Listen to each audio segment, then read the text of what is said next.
हुकूमत का आवाम को एक और महंगाई का झटका। पेट्रोलियम मसनूआत की कीमतें मुल्क की तारीख की बुलंद तरीन सतह पर पहुंच गईं। पेट्रोल 12 रुपए 3 पैसे फी लीटर महंगा, नई कीमत 159 रुपए 86 पैसे मुकर्रर।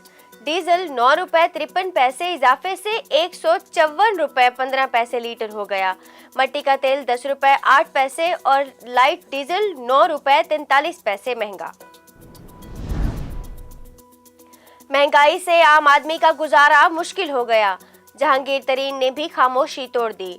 वजीर आजम इमरान खान को मईशत पर तवज्जो देने का मशवरा। कहते हैं हुकूमत का साथ देना है या नहीं, फैसला मुनासिब वक्त पर करेंगे। जहांगीर तरीन ग्रुप का लाहौर में पावर शो। आन चौधरी के इशाइये में 25 से जायद अरकान असम्बली की शिरकत।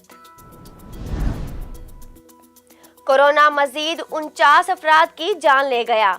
24 घंटे के दौरान 2465 नए केस रिपोर्ट।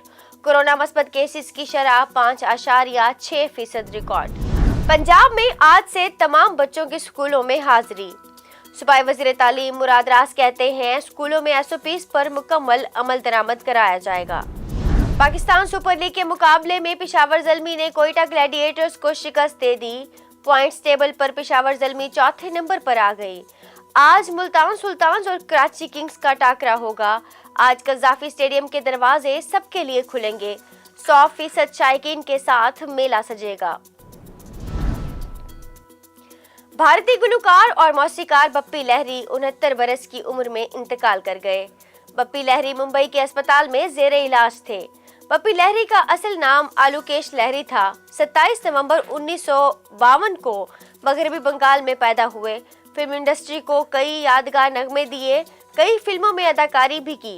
इंतकाल से फिल्मी दुनिया में सोग की लहर।